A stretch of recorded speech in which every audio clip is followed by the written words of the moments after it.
Thomas the Tank Engine and Friends, Wooden Railway Adventures, Episode 171, The Mavis Matrix. One sunny afternoon, Mavis was on her way to the quarry when Jeremy suddenly swooped in and landed on the runway next to her. "Hi, Jeremy," she said. "You look in a hurry. What's going on?" "Quick," he panted. "I'm carrying a very important passenger that Sir Topham Hatt needs to see immediately. Please go find him." Mavis was confused. "Who is it?" she asked. "What's going on?" "Ah, Sir Topham Hatt," came the distinctive voice. Out stepped the railway inspector, who had visited the island a few months before. Mavis gasped. "What's he doing back here?" she wondered to herself. "Oh," said the inspector, "you're not Sir Topham Hatt. What's your name? Where's your controller?" "I'm Mavis, and I don't know where Sir Topham Hatt is," she said quickly. "I'm going to go find him right now." "Humph!" grunted the railway inspector. "Very well, then. I suppose I can wait here next to this noisy plane on this greasy runway. Good thing I'm not a plane inspector or else." Jeremy was cross, but decided it was wise not to say anything. "Let me take you to him," said Mavis. "It's better than standing here instead." "That would be marvelous," cried the inspector. "Onward, Davis!" Mavis bristled at the incorrect name he had called her. The railway inspector climbed aboard and the two set off. On their way to find Sir Topham Hatt, Mavis rolled along a high viaduct overlooking a shabby and run-down area. "Stop!" shouted the inspector. "What is this?" "Oh," said Mavis, "this is the place where the diesels like to go and rest. We call it the Diesel Works, but not a lot of work gets done here." "Oh, it looks like Den and Norman are finally back from being repaired." The railway inspector looked at the ailing structure. "Diesel Works indeed," he muttered. "Very interesting." Mavis continued down the line until they finally ran into Sir Topham Hatt. He was inspecting the Duke and Duchess's house. "Ah, Mavis," he cried. "So nice to see you. What are you doing on this side of the island?" "Sir, there's someone I want you to meet," she said nervously. Sir Topham Hatt gasped as the railway inspector hopped out of Mavis's cab. "Sir Hatt," grunted the inspector, "nice to see you again." "As with you," mumbled Sir Topham Hatt. "What brings you to the island of Sodor again?" "I've been sent to review your railroads and make sure everything is in order." "But you were just here," replied Sir Topham Hatt. "Only a few months have passed since you last visited us. You gave us a wonderful review then, too."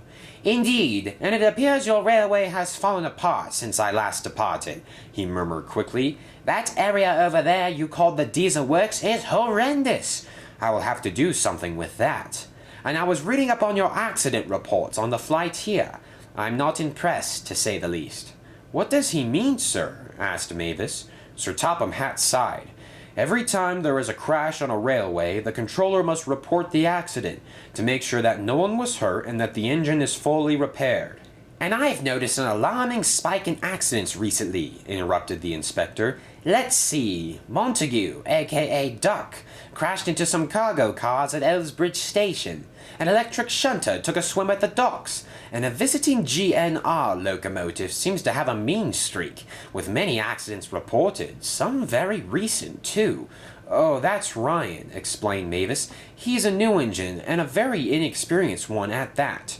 "No excuses," said the inspector firmly. "Sir Topham Hatt, I'm here to make sure these crash numbers go down very soon, and by very soon I mean immediately. Your bumbling engines here are a risk to innocent passengers, and as the railway inspector, it is my order that you get these accidents under control." "Yes," said Sir Topham Hatt, "that can be done. Well, thank you, Mr. Inspector. I'll see you back to the airport now." "Oh, no," laughed the inspector. "I'm not leaving any time soon. I will be staying here on Sodor until the crashes are at a minimum. And you there," he said, pointing at Mavis, "you will be my private engine while I am here."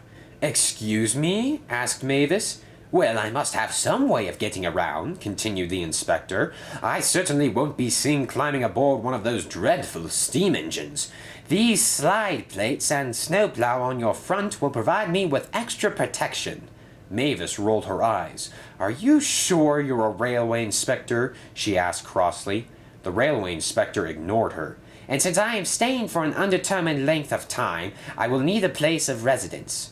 I beg your pardon? Asked Sir Topham Hatt. A house, Sir Hat. I will need a place to stay.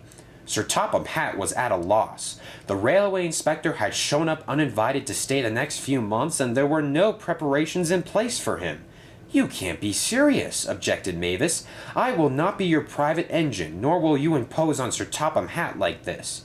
We have other important jobs to attend to, rather than showcase you around the island. Very well, said the inspector. If you don't obey my orders, I will write a horrifyingly terrible review of this dump you call a railway, and it will be seized from your controller. You wouldn't want that to happen, would you? A dump of a railway, cried Sir Topham Hatt. The island of Sodor is a beautiful piece of railroading technology. But not that part of Sodor, grinned the inspector, pointing to the diesel works behind the trees. That's a work in progress, defended Sir Topham Hatt. We're planning on turning that area into a resource center for the diesel engines on this railway. Perfect then, said the inspector. Since I won't be leaving any time soon, I will oversee this radical transformation you have in store. It will be quite easy for me to check in on the progress if I stay in this house right here. Sir Topham Hatt and Mavis realized that since the Duke and Duchess were gone, the railway inspector could stay in their house. Very well then, said Sir Topham Hatt. Welcome back to Sodor, Mr. Railway Inspector. I hope your time here is shorter than you anticipate. We'll see about that, chuckled the inspector. Ah, Davis, please pick me up later today so I can take another tour of the railway. I seem to have forgotten everything since the last time I visited. It's Mavis, she grunted crossly, but the railway inspector was already inside.